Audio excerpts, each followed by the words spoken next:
on a été expulsés du jardin et on commence à chercher de nos propres forces, de nos propres moyens, à faire quoi? À retourner. Tout ce que, chaque jour, nos vies, tout ce qu'on fait, c'est chercher de nos propres forces, de nos propres moyens. On veut faire des choses. Qu'est-ce que je peux faire pour que je retourne encore à Éden? Pour que je retourne encore dans la présence de Dieu. Parce que c'est comme ça que Dieu nous a créés. Veux pas, tu peux ne pas accepter, tu peux ignorer, mais veux pas, au fond de ton cœur, tu cherches à demeurer dans la présence de Dieu. L'Église Le Campus vous souhaite la bienvenue. Ce qui suit est un enregistrement de l'une de nos réunions. Nous nous rassemblons tous les dimanches matins à 10h. Pour plus d'informations, visitez notre site web au www.églisellecampus.ca. Bonne écoute!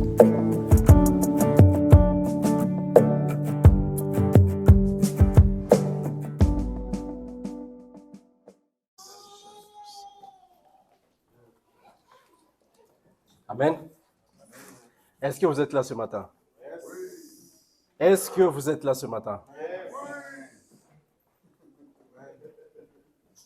Amen.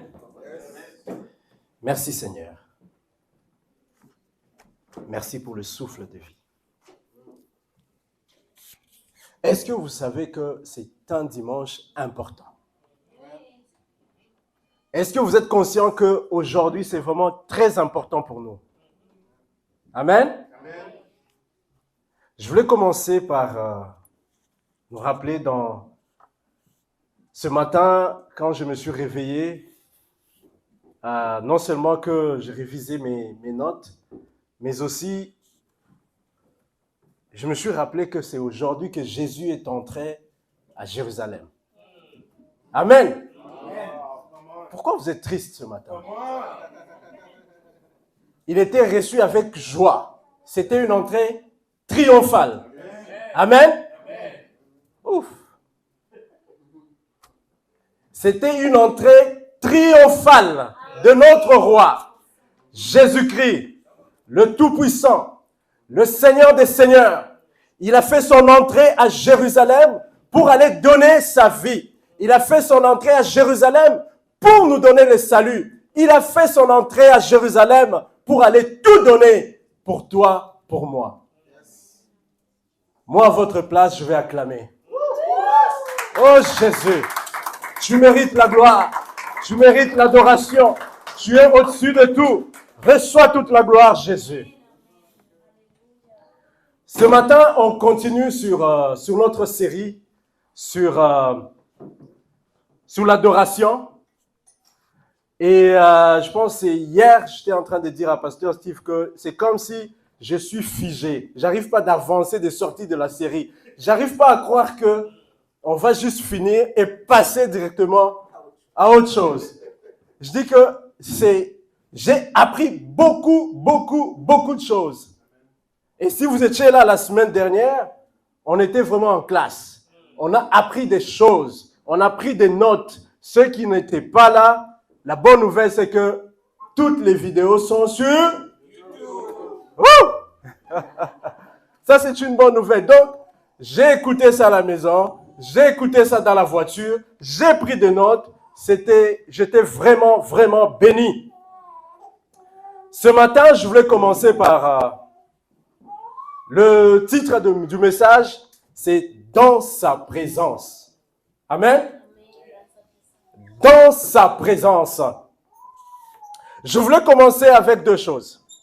Vous pouvez les noter. Sinon, si vous avez une très belle mémoire, s'il vous plaît, gardez ces deux choses en tête. Si vous avez un stylo, si vous avez un téléphone, vous pouvez juste les noter. Mais sinon, gardez les deux choses en tête. Lumière. Juste pour cette prédication, cette prêche. Lumière égale connaissance. Amen. Ténèbres, ignorance. Juste ces deux choses, vous le mettez au début. Parce que je vais y revenir. Si vous ne vous rappelez plus, vous vous rappelez pas de ça, à la fin du message, tout ce que je veux dire, ça n'aura pas de sens. Vous serez perdu. C'est pour cela que je vous demande dès le départ de bien les garder. J'aimerais commencer par quelques faits. Ce sont des vérités et ici au campus, on croit en ça. On croit que il est impossible d'adorer Dieu sans avoir une relation intime avec lui. Pasteur, c'est vrai, non? Là oui, il dit c'est une évidence. Il est impossible d'adorer Dieu sans avoir une relation intime avec lui. Amen. Deuxième point, prétendre adorer Dieu sans avoir une relation avec lui, c'est la religion. Amen. Je répète, prétendre adorer Dieu sans avoir une relation avec lui, c'est la religion. Dieu veut avoir une relation avec nous. Amen. Il veut avoir une relation avec nous et je vais le prouver. Il va le prouver. Dieu a tout donné pour demeurer en relation avec nous. Je répète. Dieu a tout donné pour demeurer en relation avec nous. Il a donné même son Fils unique pour restaurer notre relation avec lui. Alors, permettez-moi que je remplace le mot relation par mariage. Est-ce que vous me permettez? Juste dans ce contexte. Et je vais prendre mon frère Jimmy qui est devant, ici, assis, qui nous a conduits dans l'adoration ce matin. Gloire à Jésus. Je vais prendre juste un exemple. Okay? Mon frère Jimmy et ma sœur Derby, ils sont mariés. Amen. Derby ne peut pas dire qu'elle est mariée à Jimmy seulement lorsqu'ils sont à l'église. Amen. On est d'accord? Elle ne peut pas dire que notre relation avec Jimmy, c'est seulement lorsqu'on est en présence des gens. Elle est là, elle peut le dire. Amen. Elle est mariée, ils sont mariés les deux pour la vie. Amen. Les deux, c'est pas juste pour l'été, pour l'automne, et après, on passe à autre chose. La société pense comme ça. La société essaye de faire ça de cette façon. Mais les deux sont mariés pour la vie. Je disais au début, permettez-moi de remplacer le mot relation par mariage. Oh, vous êtes là. Paul, il dit dans Romains 8, 38 à 39, il dit, en effet, j'ai l'assurance que ni la mort, ni la vie, ni les anges, ni les dominations, ni le présent, ni l'avenir, ni les puissances, il est allé encore plus loin, ni la hauteur, ni la profondeur, ni aucune autre créature ne pourra nous séparer de l'amour de Dieu manifesté en Jésus-Christ notre Seigneur. Oh Jésus. Je voulais vous rappeler que le mot Seigneur, on l'a vu ce matin, c'est Adonai Seigneur. Mais le mot Seigneur aussi veut dire propriétaire. Si vous êtes propriétaire d'une maison, c'est votre, on dit, monsieur, avez-vous une propriété? Ça veut dire que ça vous appartient. Et pour nous, on appartient à Jésus. Amen. On appartient à Jésus. Sauf si on décide de nous-mêmes, on décide nous-mêmes, de notre propre volonté, de quitter, de mettre fin à la relation. Amen. Mais sinon, c'est dans ses pensées qu'on reste, qu'on demeure avec lui pour la vie. Amen? Pas pour une période. Laissez-moi parler de la rupture, ce que j'appelle la rupture temporaire de notre relation avec lui. L'idée ici, c'est que je nous conduis tranquillement à comprendre pourquoi on doit non seulement adorer pour une période, mais vivre, avoir une vie d'adoration. Amen? Avoir une vie d'adoration. L'histoire est dans Genèse 3, 23. La Bible va dire, Genèse 3, 23, je pense qu'elle va le mettre. Ainsi l'Éternel Dieu le chassa du jardin d'Éden pour qu'il cultive la terre d'où ils avaient été tirés. Ici, c'est l'histoire d'Adam et Ève. Adam et Ève, les deux, étaient créés à l'image de Dieu. Et Dieu avait donné des instructions. Il avait donné des instructions à Adam et Ève que le jour où vous allez désobéir, vous allez mourir. Amen. C'est écrit dans la Bible. Là, je suis allé directement au verset 23 à cause du temps, parce qu'on a agapé après. Je ne veux pas que... il y a le poulet et tout là. Amen. Donc, permettez-moi, je vais aller assez rapidement. Et donc, le jour où l'homme, on comprend très bien, l'être humain, donc l'homme et la femme, ont péché. C'était aussi le début de la religion. Amen.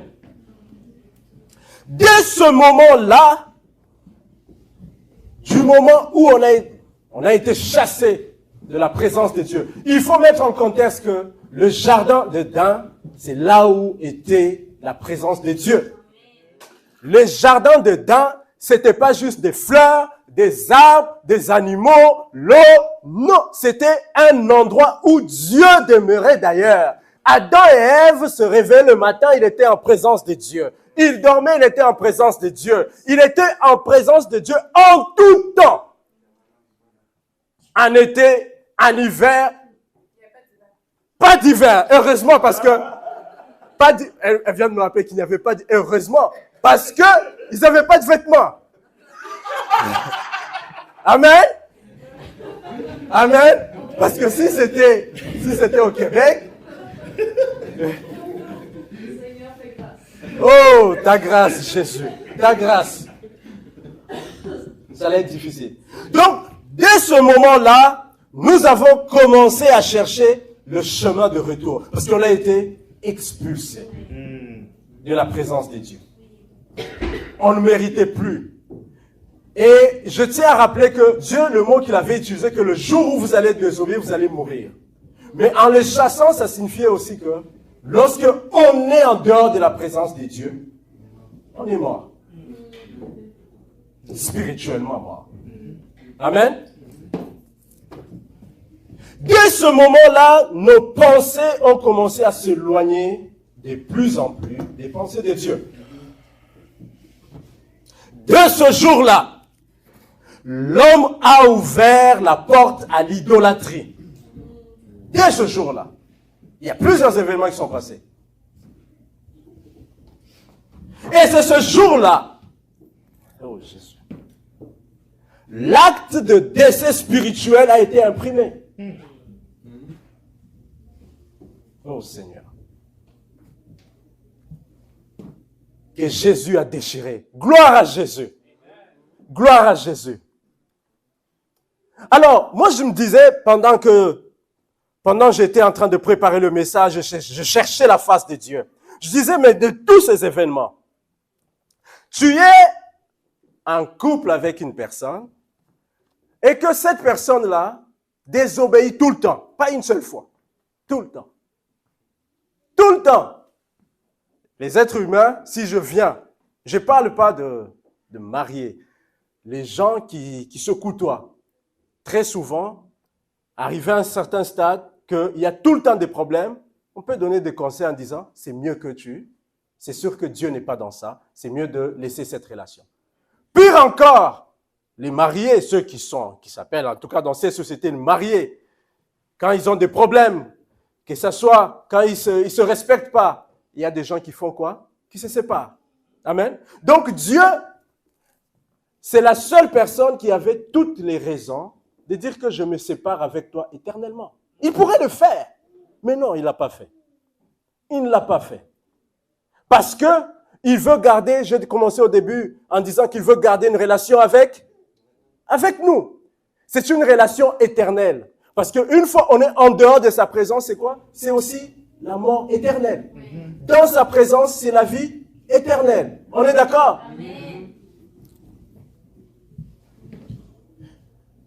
Je voulais revenir un peu sur le message du pasteur la semaine dernière. Il y avait tellement des images, il y avait beaucoup d'informations. Mais le but, c'est pour que je puisse amener le point que je vais donner. Donc, je vais faire un petit... je vais reculer un tout petit peu. Je vais parler de l'arche de l'alliance. Le jardin et l'arche de l'alliance. Ce que j'ai trouvé, ils ont un point en commun. Le jardin et l'arche de quoi? De l'alliance. Dans les deux en tout cas, il y avait la présence de Dieu. La présence de Dieu était dans le jardin d'Éden. La présence de Dieu, quand tu entrais dans le lieu très saint, c'était la présence de Dieu, la Shekinah, la gloire de Dieu. Le pasteur nous a présenté ça la semaine dernière avec des vidéos. Malheureusement, moi, je ne suis pas très créatif comme pasteur. Donc, croyez seulement ce que je suis en train de dire. Dans le 2, Éden, le jardin d'Éden, l'arche de l'alliance, il y avait la présence, la sainte présence de Dieu. C'est après la chute, en fait, que Dieu, dès le début, l'homme qui était dans sa présence, mais après la chute, après le péché, que l'homme a été expulsé. En fait, l'homme a commencé à vivre maintenant dans le péché. Et Dieu, pour dans les deux cas, Dieu a placé des chérubins. Amen. Lorsqu'il a expulsé, il a chassé Adam et Ève, qu'est-ce qu'il a fait? Il a placé des chérubins. Pour que tu le fasses quoi? Pour que tu ne reviennes, parce que si tu reviens encore là, tu risques de mourir. Et ce n'est pas toi qui dois mourir.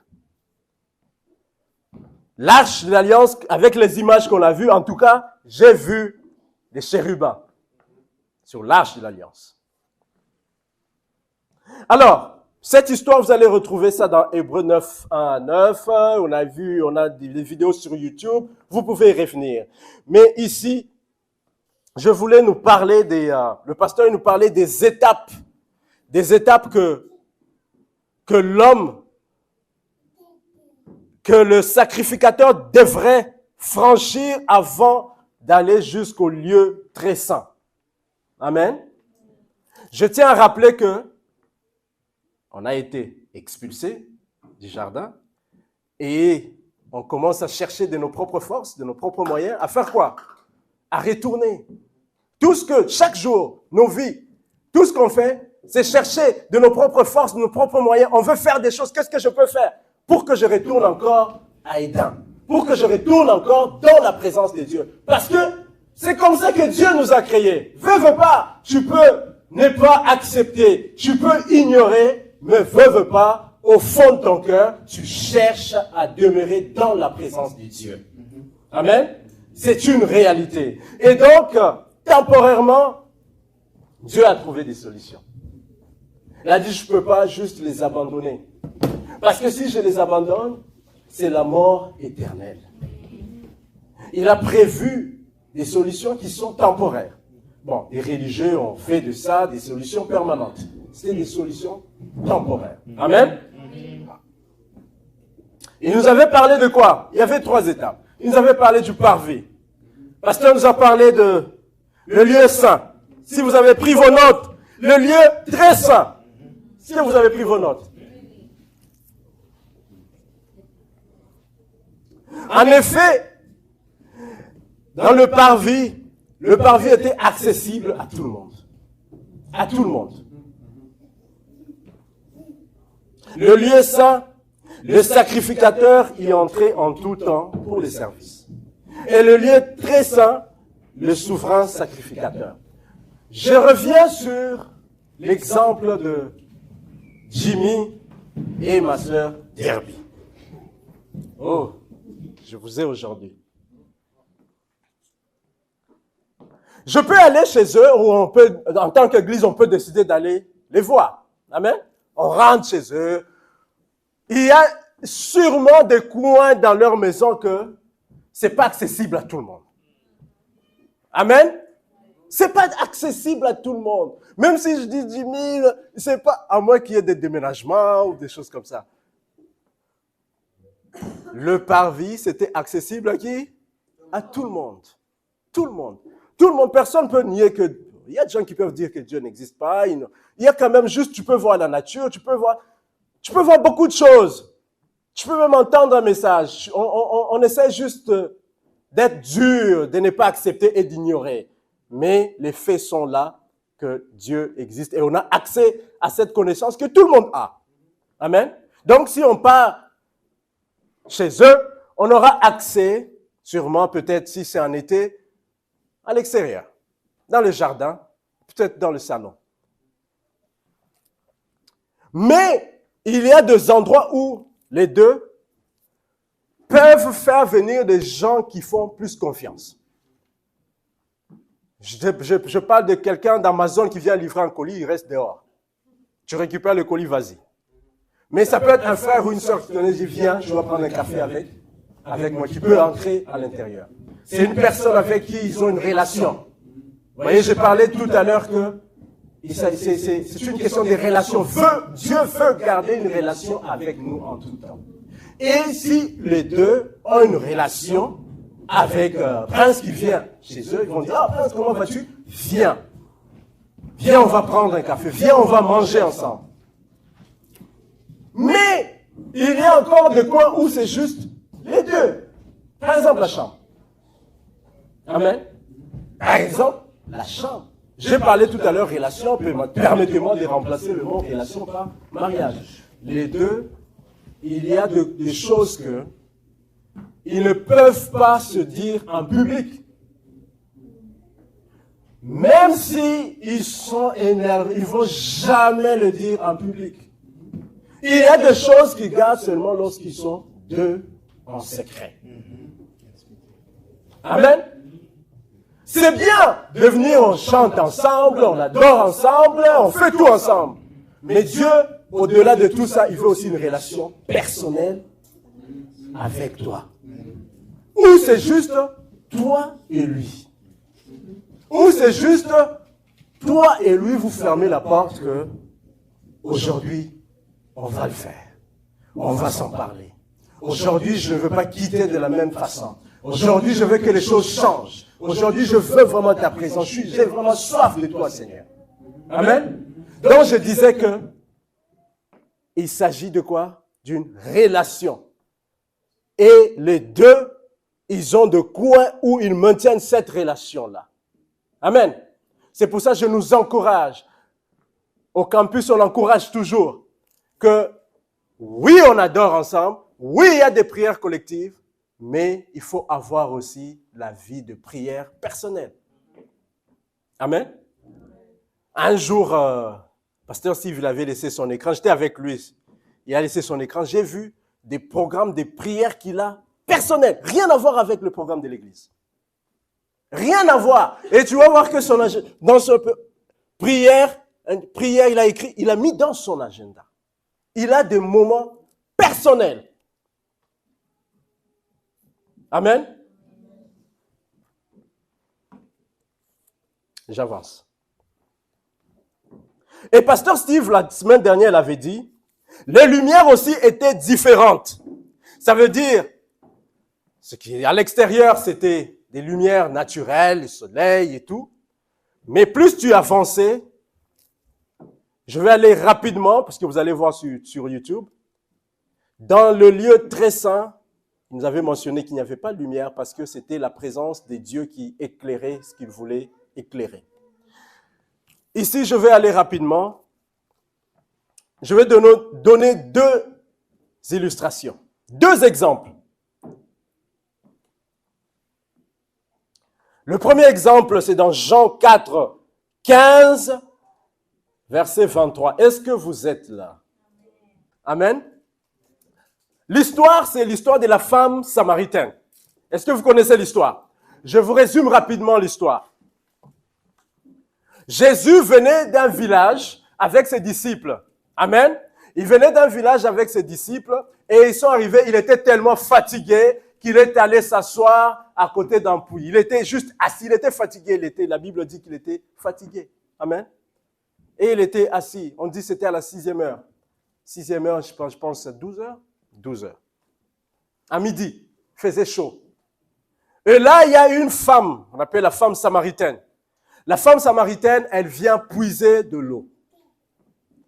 Et là, elle arrive, elle trouve un homme qui est assis, qui va lui demander de l'eau, qui lui dit, « Femme, est-ce que je peux avoir de l'eau ?» Et la femme lui dit que il n'y a pas de relation entre Samaritains et Juifs. Je ne prends pas vraiment ce qui est dans... J'essaie de sortir un peu des éléments de la Bible. Elle lui dit, tu ne peux pas, tu es juif, je suis samaritaine. Il faut savoir qu'il y avait un conflit entre les deux peuples. Tu es juif, je suis samaritain. Pourquoi tu me demandes de l'eau? Et la Bible va dire, Jésus va lui dire, si tu savais, c'est lui qui te demandait. Si tu savais, c'est toi d'ailleurs qui devrais lui demander. Tu allais me demander, moi, que je te donne de l'eau. Que quand tu vas boire, tu n'auras même plus soif. Et là, elle dit, oh, Seigneur, donne-moi cette eau-là. Vous voyez l'être humain. Donne-moi cette eau-là. Ah, voilà. Que je n'ai plus soif et que je n'ai plus à venir puiser ici. Qu'est-ce que Jésus va lui dire? Va appeler ton mari, lui dit Jésus, et reviens ici. La Bible va nous dire que la femme répondit, je n'ai pas de mari. Jésus lui dit, tu as bien fait. En d'autres versions, ils vont dire, tu as raison. Tu as raison de dire que tu n'as pas de mari. Et Jésus, là, il va faire des révélations. Car tu as eu 5 maris. Ouf. Et l'homme que tu as maintenant n'est pas ton mari. En cela, tu as dit la vérité. Seigneur, lui dit la femme, je vois que tu es un prophète. Je vais arrêter là. Tout d'abord, cette femme samaritaine était en présence de Dieu. Amen. C'était dans la présence de Dieu. Et la semaine dernière, le pasteur nous disait, dans le lieu très saint, c'est là que Moïse recevait de quoi? Des révélations. C'est là qu'il recevait ce que la direction. Et il nous a aussi dit que c'était dans le lieu saint que Dieu choisissait sa gloire. Il choisissait qu'est-ce qu'il voulait éclairer. Et en ce moment-là, cette femme qui arrive, qui dit, tu es juif, moi je suis samaritain, on n'a pas de relation, on n'a rien. Mais Dieu a éclairé un aspect de sa vie. Amen. Il a mis la lumière sur cet aspect-là, ce qui était caché. Personne n'était au courant. Je tiens à vous dire qu'à cette époque-là, si les gens étaient au courant, elle allait être lapidée. Amen. Elle allait être lapidée. Pas comme dans notre société aujourd'hui, les gens sont fiers. Ils voient qu'elle a eu 5 femmes, 5 hommes, et aujourd'hui elle a un autre mari. Bon. Mais dans ce temps-là, tu étais lapidé. C'était une honte. Non seulement honte pour toi, mais pour toute la famille, tout le village avait honte de cette affaire-là. On va continuer dans l'histoire. Elle va dire, nos ancêtres ont adoré sur cette montagne. Et ça, c'est après avoir recevoir la révélation. Dieu a révélé des choses qui étaient cachées dans sa vie. Amen. Et elle dit, nos ancêtres ont adoré sur cette montagne et vous dites, vous, les Juifs, que l'endroit où il faut adorer est à Jérusalem. Je tiens à dire que le conflit qu'ils avaient les deux, c'est que les Samaritains disaient que l'endroit qu'il faut adorer Dieu, c'était dans la montagne, et les Juifs disaient que l'endroit où il faut adorer Dieu, c'était à Jérusalem. Et c'était ça pour elle l'importance. Elle a vu que oui, j'ai un prophète, mais en quelque sorte, elle dit, je ne peux pas aller adorer là. Et c'est là que Jésus répond, et en lui disant, vous adorez ce que vous ne connaissez pas, nous adorons ce que nous connaissons, car le salut vient des Juifs. On continue. Mais l'heure vient, et elle est déjà là où les vrais adorateurs adoreront le Père en esprit et en quoi? En vérité. C'est ça même la série que nous avons, où les vrais adorateurs vont faire quoi? Adorer le Père en esprit et en vérité. En effet, ce sont là les adorateurs que je recherche le Père. Cette femme-là, une chose que j'ai aimée dans cette histoire, c'est qu'elle a reconnu, dans la présence de Dieu, elle a reconnu qu'elle cachait quelque chose. Quand on est dans la présence de Dieu et que Dieu va éclairer un aspect de ta vie, reconnais. Et c'est ça aussi, confesser. Et c'est ça aussi, accepter la délivrance. On a parlé de ça ce matin. Reconnaître et maintenant demander sa grâce. Et maintenant demander que lui puisse t'aider. Qu'il puisse intervenir parce qu'il vient de faire quoi? D'éclairer. Le deuxième exemple, Matthieu 19, 22. Matthieu 19, 22. Ici, quand je lisais cette histoire, nos femmes dans l'église, elles ont lu le livre « Les mensonges que les femmes croient », je pense. Et il y a un autre livre qui dit « Le mensonge que les hommes croient ». Et elles avaient demandé aux hommes de l'église de lire le livre « Le mensonge que les hommes croient ». Qui ont lu ce livre-là? Les hommes. Qui ont lu? Une partie. Bon, moi aussi j'ai lu une partie. Dans cette histoire, je parle du mensonge qui a été exposé. Dans Matthieu 19, 22. C'est un jeune homme qui est venu aussi dans la présence de Dieu. Amen. Dans la présence de Jésus. Il est là, il lui demande, il dit, qu'est-ce que je peux faire pour avoir la vie éternelle? Amen. En d'autres termes, c'est ce que je disais au début, dès le moment où on a été expulsé du jardin, l'homme cherche toujours tous les moyens. Ça a été toujours des questions. De qu'est-ce que je peux faire? Qu'est-ce que je dois faire? Et c'était ça, c'était aussi sa question. Qu'est-ce que je peux faire pour avoir la vie? Et Jésus va lui dire, il faut juste observer quoi? Les commandements. Est-ce que vous avez déjà lu cette histoire? Il faut juste observer les commandements. Et Jésus va énumérer, il va lui dire, tu ne vas pas tuer, tu ne vas pas coucher avec la femme de quelqu'un, tu ne vas pas voler. Il lui a énuméré quelques commandements. Mais ce que j'ai remarqué, quand vous allez lire ça à la maison, les commandements que Jésus lui a énumérés, effectivement, c'est des commandements que lui, il a reconnu qu'il a dit que ça, je respecte. Il a dit ça, c'est bon. Et Jésus, il a dit, mais je pense que c'est pas écrit, mais il a dit, tu es menteur. C'est un mensonge qui a été exposé. Pourquoi? Il lui a demandé, si tu as déjà tout respecté, je veux voir si tu m'aimes vraiment. Va, tu vas vendre tous tes biens, tout ce que tu as. Tes immeubles locatifs, tes voitures, tes bateaux, tout ce que tu as, tout ce que tu as travaillé fort pour, tout ce qui fait ton identité, va et tu vas les vendre et après viens. Tu vas me suivre. Vends tout ce que tu as, tu donnes et suis-moi. La Bible va dire que lorsqu'il entendit cette parole, le jeune homme s'en allant tout triste. Il quitte la présence de Dieu.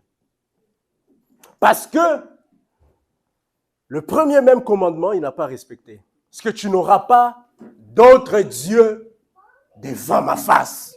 Amen. Tu ne vas placer personne devant moi. Personne ne peut se tenir devant Dieu. Personne ne peut se tenir devant Jésus. Personne n'a le pied ou la tête ou la carrure de se tenir devant le roi des rois, le créateur, celui qui a tout donné, celui qui a tout créé. Personne.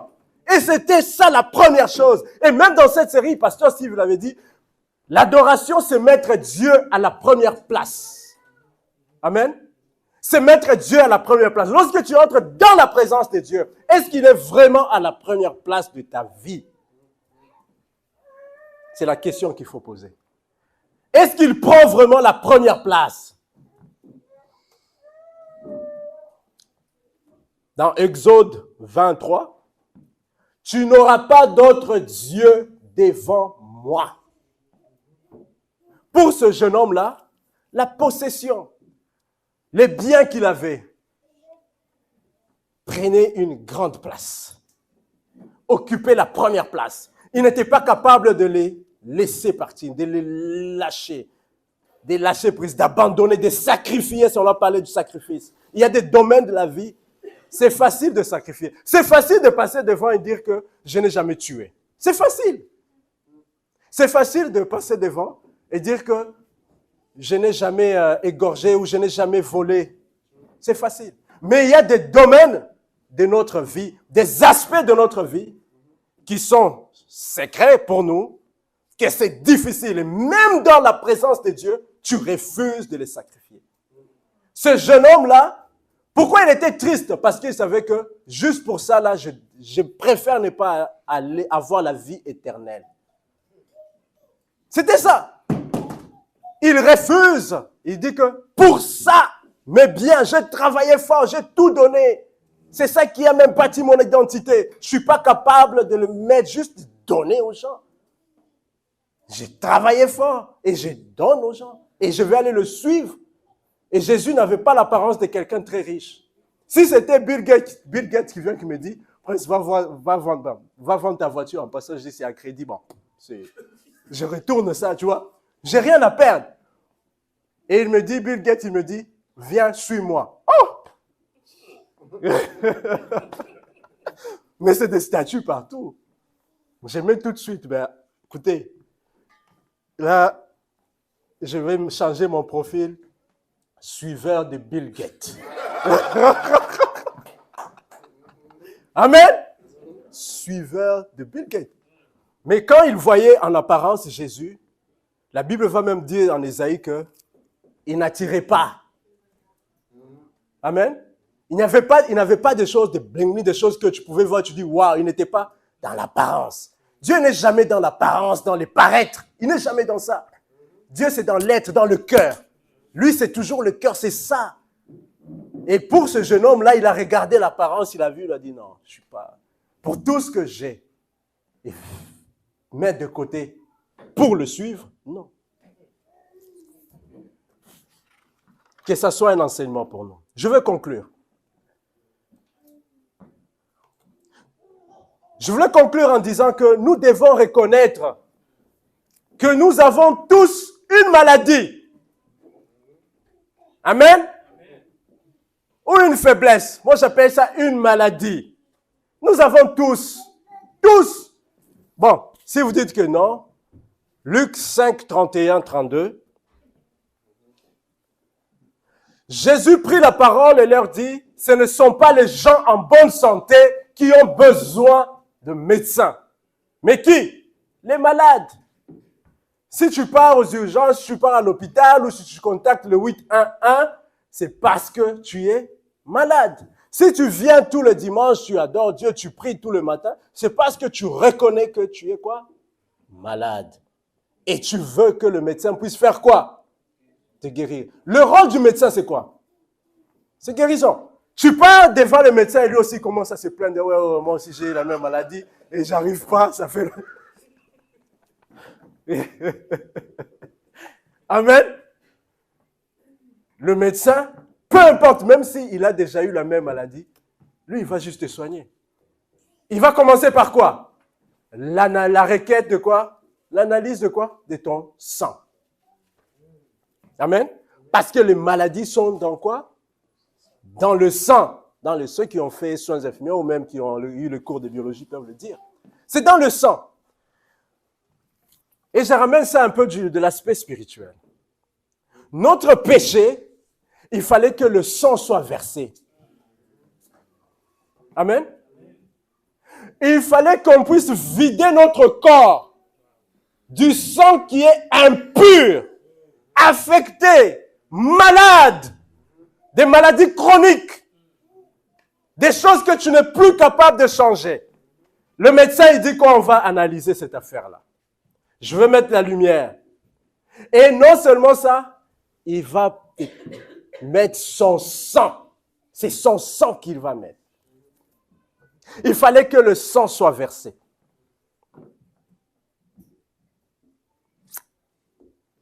Et tout cela, c'est lorsque on est dans la présence. Ça prend un effort, même si tu es malade, ça te prend un effort pour que tu te présentes devant le médecin. Oui ou non? Si tu restes à la maison, est-ce que le médecin va venir, je ne sais pas, pour les riches, peut-être le médecin va se déplacer, mais à chaque fois, tu dois être dans la présence du médecin. Tu as besoin du médecin. Et lorsque tu es devant lui, qu'est-ce que tu fais? Tu ne caches rien. Parce que tu as besoin de la guérison. Tu veux être guéri. Si je vais devant lui, est-ce que j'ai eu peut-être, il y a eu des cas de Covid. Tu as fait test de Covid? Non, ce n'est pas Covid. Tu mens. Alors, est-ce que tu as déjà eu telle maladie? Non, tu caches. Est-ce que tu as déjà eu, je ne sais pas moi, telle maladie? Il expose toutes les maladies. Et toi, tu fais que cacher. Est-ce que c'est pour ton bien? Non. Dans la présence de Dieu, il expose les maladies. Pourquoi? Parce que lui, il veut les prendre. Amen. Parce que lui, il veut te guérir. Et c'est pour cela, d'ailleurs, ça a été sa motivation de venir sur cette terre. Parce qu'il disait, il vient pour nous sauver. Il vient pour verser son sang. Il vient pour faire ce sacrifice ultime, donner ce sacrifice-là, pour que enfin tu puisses avoir accès dans la présence de Dieu, que tu puisses revenir là où tu as été expulsé. Souvenez-vous que lorsque Adam et Ève ont péché, ils ont été expulsés, Dieu a pris un animal qui les a couverts. J'imagine, je ne sais pas, c'est pas écrit dans la Bible, mais si c'est la peau de l'animal qui a été mise sur eux, il y a eu un sacrifice. Il y a eu du sang. Ils ont été couverts temporairement. Parce que eux, ils ont pris les plantes. Ils ont péché, ils ont pris les feuilles de la même arbre ils ont mangé de ce fruit qu'on les avait dit de ne pas manger. Et ils vont prendre les feuilles seulement du même fruit encore pour se couvrir. Quand tu as un péché, tu veux prendre encore du péché pour couvrir. C'est ça. Il faut que tu couvres le péché par péché, tu mens. Mon père disait toujours, mentez, il en restera quelque chose. Toujours, il va rester quelque chose. Et donc, Dieu a dit, même ce que tu as fait là, c'est pas bon. Je vais te mettre la peau de l'animal sur toi. Et il les a sortis. Mais dès le moment là, tout le plan de Jésus, c'était de nous ramener dans la présence de Dieu. Parce que c'est là qu'on peut offrir le vrai sacrifice. C'est là que l'analyse se fait. C'est là qu'on se déverse. C'est là qu'on est renouvelé. Et c'est dans sa présence où on est restauré. C'est pour cela, lorsque tu es dans sa présence, tu es tellement collé avec lui. Et même quand tu sors de sa présence, tu es différente. Amen. Tu sors avec son parfum. Amen. Je disais que le souverain sacrificateur qui était le seul à aller dans le lieu très saint. Et lorsqu'il sortait, parce qu'il y avait du parfum, J'imagine lorsqu'il sortait et il allait rencontrer des gens, on pouvait quand même reconnaître quelque chose qui s'est passé dans la journée là, c'est que c'est son odeur. Il avait cette odeur-là d'adoration. Il l'avait gardée avec lui. Il sortait avec ça. Il ne disait pas, je vais adorer juste quand je suis au campus et quand je vais sortir du campus, je fais autre chose. Je retourne, je reprends mes choses. Je vais conclure avec un exemple. Amen? Parce que c'est l'heure.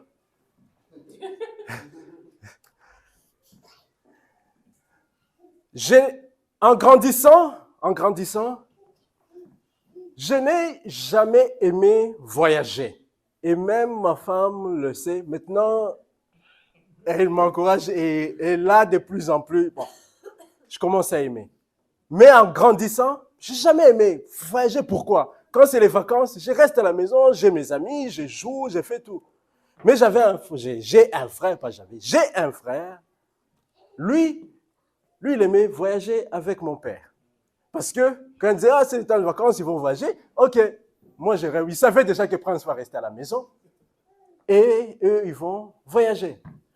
Donc, le seul rapport que je recevais quand il rentrait de là, c'est que à chaque fois qu'il devait passer le portique, tu vois, de sécurité à l'entrée de l'aéroport, pour mon frère, ça sonnait partout. Il passait jamais, on lui demandait de tout enlever de ses poches, enlève. Mais mon frère gardait toujours quelque chose. Toujours.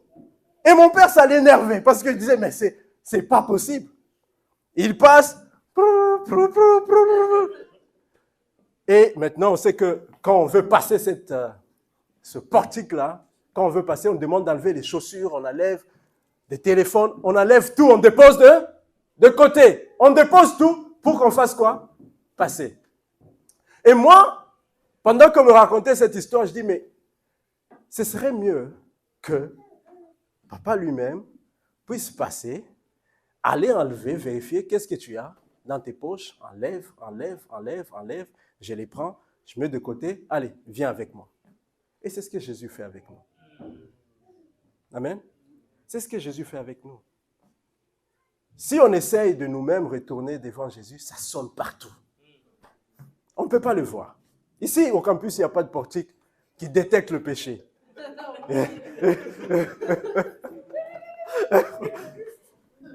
Moi, le premier qui va amener la parole, j'arrive. Non, lui, il ne va plus prêcher. Disqualifié. Donc, même les personnes, nous tous, on allait rester là. Personne ne va entrer. Personne. Tu vas confesser tous tes péchés, mais il y a quelque chose. Tout ça semble. Amen. Mais qu'est-ce que Jésus, il fait? Il sait que tu n'es pas capable de venir dans ma présence par tes propres forces. Tu n'es pas capable. Même de l'adorer de tes propres forces, de tes propres mots. Tu n'es pas capable. Qu'est-ce que je fais? Je veux venir. Je vais te chercher. Viens avec moi. Et là, quand tu entres avec lui, tu passes avec lui. Ouh! Gloire à Jésus. Il est le roi des rois, le Seigneur des seigneurs, le Tout-Puissant. Il m'a sauvé. Il m'a donné la vie. Parce que tu entres et rien ne sonne. Tu rentres dans la présence de Dieu. Tu es tranquille. Tu es couvert par le sang de l'agneau. Tu es justifié. Tout a été mis de côté. Il a tout éclairé. À votre place, je vais l'acclamer. Oh Jésus. Merci Seigneur. Seigneur, nous te louons. Et nous te disons merci. Et c'est ça, ce sacrifice-là qu'il a fait pour nous. Et lorsqu'on entre maintenant, on traverse ce portique-là, il y a le Saint-Esprit qui nous éclaire et il nous prête ces mots. Il nous donne ces mots, il met les mots dans notre bouche. Donc les mots qu'on sort maintenant de notre bouche, ce sont des vérités. Ce sont des paroles de vérité. Et c'est là que tu commences à adorer Dieu en vérité et en esprit. C'est lorsque tu traverses ce portique-là. N'attends pas l'été pour traverser le portique. N'attends pas l'année prochaine parce que rien n'est garanti. N'attends pas que je puisse avoir d'abord une promotion. Et là, je vais passer ce portique-là. N'attends pas. Lorsqu'il te dit, viens vers moi. N'hésite pas. N'hésite pas, dépose tout de côté. Dépose tout, laisse-lui prendre. Tu dis, Seigneur, prends, même ça aussi prends. Tout. S'il faut m'enlever les chaussures, Seigneur, tu peux même les prendre. Prends tout. Oh Jésus. Tu peux rester assis ou tu peux te mettre debout. Ça va dépendre. Ça va dépendre de ce que le Saint-Esprit va te dire en ce moment. Parce que le Saint-Esprit va déposer des mots dans ta bouche. Et si tu n'as jamais ou tu hésites encore un aspect de ta vie, il y a encore des choses, tu dis ça je le garde pour moi. Laisse Jésus les prendre. Qu'est-ce qui est mieux que la vie éternelle? Qu'est-ce qui est mieux que vivre éternellement dans la présence de Dieu? L'adoration n'est pas périodique. L'adoration n'est pas là pour une saison. L'adoration, c'est pas une série. Où on a une série, on commence 2, 3 semaines, 4 semaines et la série est finie, on passe à autre chose. Mais l'adoration, c'est un style de vie. C'est un style de vie où on est prosterné devant lui à vie. Oh Jésus. Tu vas dire, Jésus, je te donne tout. Répète avec moi, Jésus, je te donne tout.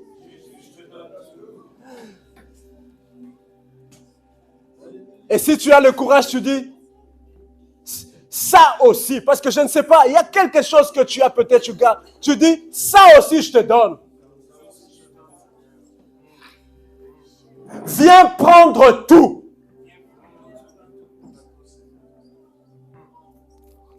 Tu peux l'adorer. On te donne quelques minutes. Ne sois pas déconcentré.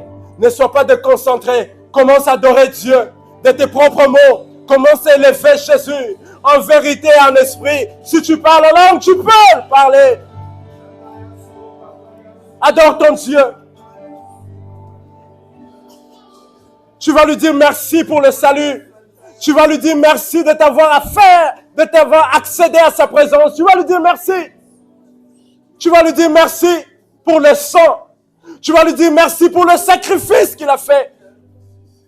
Tu vas lui dire, je dépose tout devant toi. Je dépose tout. Seigneur, on dépose tout. On dépose tout pour toi.